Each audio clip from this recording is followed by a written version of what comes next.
All right, last week, the head of the Oklahoma Republican Party called on the Republican National Committee Chairwoman, Ronna McDaniel, to change course or resign over her recent announcement of an LGBT pride coalition. Now, this came to the head after a meeting of RNC members, 168 of them, on a phone call with her after she made this announcement without informing them. Now, the RNC is apparently pushing back, insisting that the RNC chair's latest move, quote, does not mean we are advocating for any policy or RNC platform change, end quote. But of course, actions speak louder than words. Included in this coalition effort is hiring individuals associated with the log cabin Republicans to join the RNC staff. Joining me now to talk about this is John Bennett, chairman of the Oklahoma Republican Party. John, welcome to Washington Watch. Thank you. I appreciate you having me on. So, Mr. Bennett, let me ask you this. You called upon the RNC chairman either to withdraw this initiative or resign. What's been the response to your call? Well, the response from the constituency has been overwhelmingly positive. However, I haven't heard a peep out of the RNC. Nothing at all. Well, they apparently had no problem talking to the Washington Post, because I have an article here in which a spokesman from the RNC said this, quote, Chairman McDaniel has made it abundantly clear that this does not mean we're advocating for any policy or RNC platform change. Chairman Bennett is lying, and it's disgusting that he attempted to raise money off of these falsehoods. What do you say to that? That's just a deflection, and that's politics as usual in Washington. The big problem we have today is we're at war for the very soul of this nation, the nation that was built upon the laws of nature and nature's God, which was clearly defined in our founding, as we see in Blackstone's commentaries, as God's word and God's will. This is right in the face of that.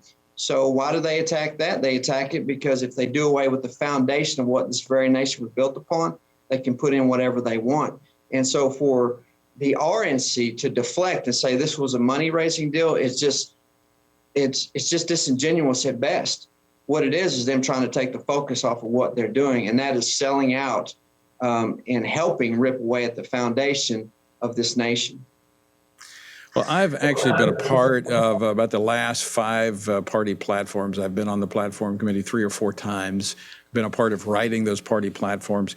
And just so people understand how that process works, the RNC actually gives the first draft to the delegates. There's a male and female delegate. And I assume it'll stay that way. If we drop gender, who knows what will happen. But there's a male and female from each state. So there's 100 delegates that then, and then I think we've got some from the territories and District of Columbia.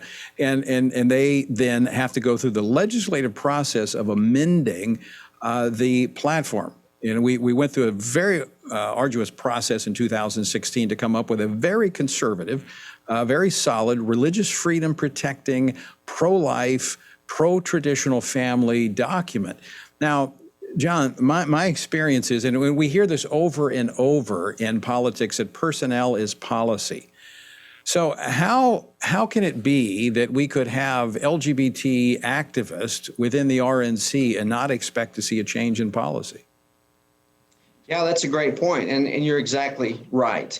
And that's the problem we have, and that's why they're running for the hills now and trying to deflect from what's really going on. The fact of the matter is, really all America has left is the Republican Party, because it's based off of those values that you just mentioned. God, family, and country. And if we do away with those values, the Democrat Party did it a long time ago. If the Republican Party does it, where do the people go now? And what happens to this nation that was built upon those foundations? Why are we not seeing other state party chairmen speaking out on this? Is there an effort to silence them by the RNC? Oh, I'm sure there is. I mean, it's politics as usual. The only difference is, I felt called to be in this position. I'm going to do what I believe is right and what's right by God's word, because this nation was built upon that. I'm not going to back down, so I can't be influenced. But a lot of them can, because they have aspirations for a higher office or they get their arms twisted, whatever it might be. I just simply don't care. I'm going to do what's right for us and what's right according to God's will, and what he's the drive that he's put in my life. So I'm a little bit different, I guess you could say. Well, I'm thankful for that. Let me ask you a final question for you, Chairman Bennett. What are you hearing from Republicans there in the Sooner State? So I had an overwhelming response from the constituents, and they're like, hey, are you going to do something? What are you going to do? Well, I was already in the process. If I hadn't heard from anybody, I was going to do what I did. But it was encouraging to hear from all of them. And I've heard more from the constituents over this issue than anything else that's concerning in today's society. So I believe I responded correctly, and they're very supportive of that. And that's what I'm here for. All right, Chairman Bennett, thank you so much for joining us today, and I hope we'll see other, I will say this, Texas has spoken out about it, a couple other states have spoken out, but we like to see more of them speak out very clearly on this issue. So Chairman Bennett, thanks so much for joining us today, and Semper Fi. Thank you, Semper Fi. All right, folks, I want to continue this discussion on the RNC Pride Coalition by drawing attention now to the pro-LGBT log cabin Republicans, which with whom the RNC has basically entered into this coalition. They've committed to working with them. In fact, they've now put someone on staff at the RNC. Now, they've tried to water this down by announcing, well, there's going to be a whole coalition effort. There's going to be a series of coalitions that we put together. Why was this the first one?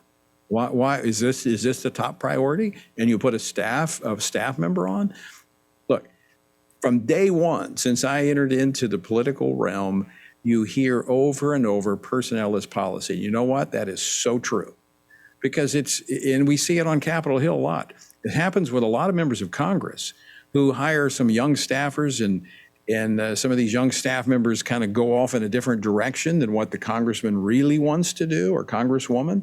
And so they have to do a lot of course correction with their staff, because that personnel, a lot is invested in the personnel. A lot of authority is granted to the personnel to make decisions. So let's take a look at what the log cabins have been advocating for in the past. And joining us now to talk about this is Travis Weber, FRC's Vice President for Policy and Government Affairs. Travis, welcome back to the program. Thank you, Tony.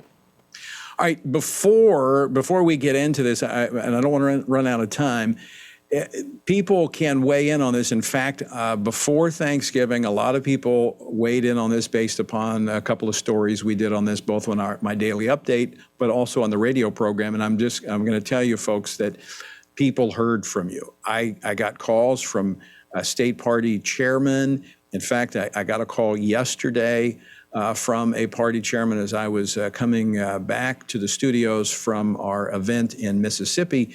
And they were saying, look, after Thanksgiving, they kind of feel like the pressure's off, and so they're kind of backing away a little bit because the RNC's pushing back hard.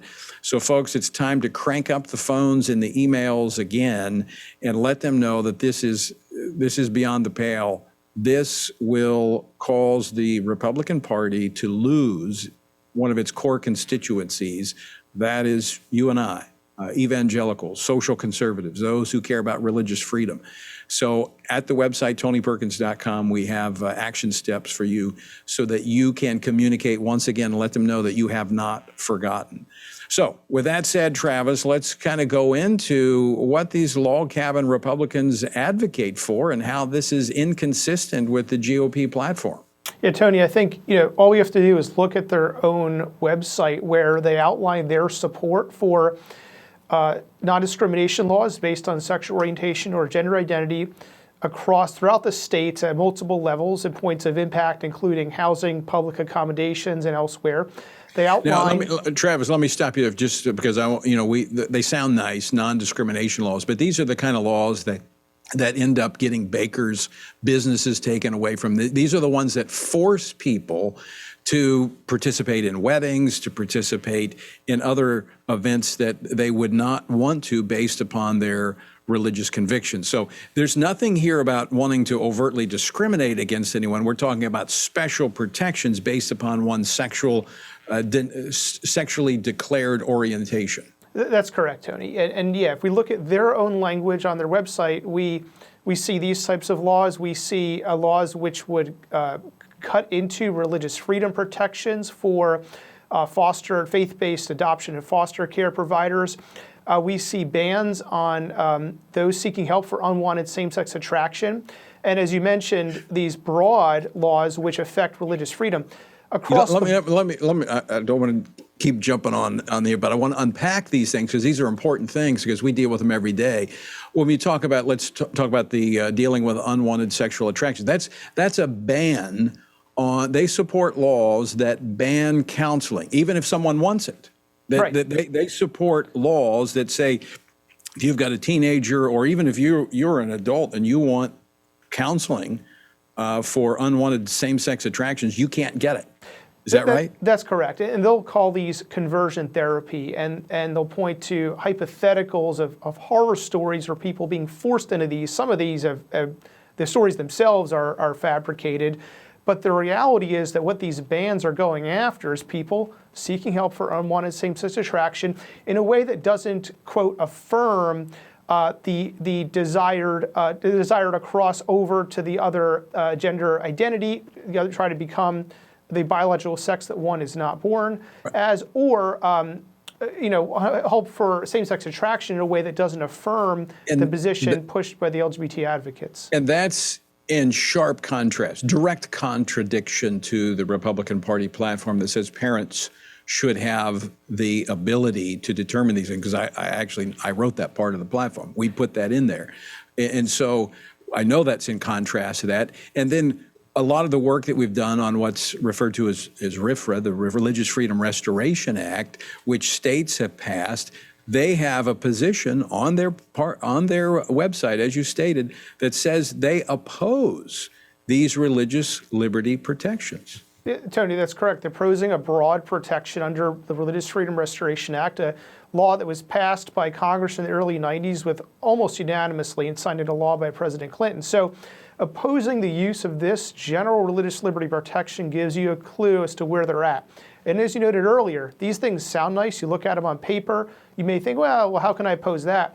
When people understand what they do, the impact of these laws is to marginalize and lower the protection for people of faith and their organizations, faith-based providers, businesses that you mentioned earlier.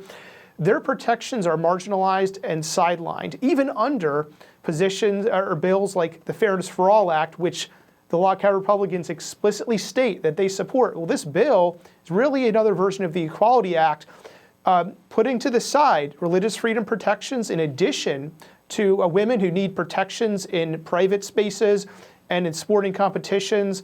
Under the Equality Act or Fairness for All, these protections are sidelined, diminish. A fig leaf of religious freedom protection is provided, small areas, but significantly, the true protections are sidelined when you look at what the impact of these somewhat nice-sounding policies actually do. And Log Cabin Republicans lay it out there for us as clean as day. So just to unpack this a little further, Travis Weber, what happened in Virginia leading up to the election where the schools and the indoctrination and the pronoun police that had taken over the schools and the gender-neutral bathrooms, that's the type of policies we're talking about? That is the type of policies that are in alignment with what the Log Cabin Republicans say they support throughout the states. And these are the ideological thrust of those policies was what we saw cause a lot of pushback. To say nothing, Tony, of what you noted earlier about the right of parents to raise their children as they see fit and run their families as they see fit. These are significantly attacked by policies of Log Cabin Republicans. We're almost out of time, Travis. I want to ask you this question. If you were to go to work for the RNC, would you advocate for religious freedom based upon what you've spent your life doing?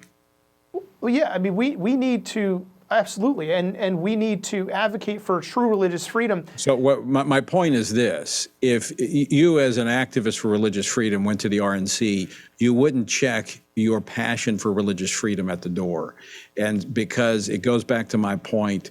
Personnel is policy. And so those who have been advocating for policies counter to this, to think that they're going to check that at the door of the RNC is absolute foolishness. It will not happen. This will be the undermining of the conservative, pro-family, pro-religious freedom platform of the RNC. Travis, out of time. Thanks so much for joining us, folks.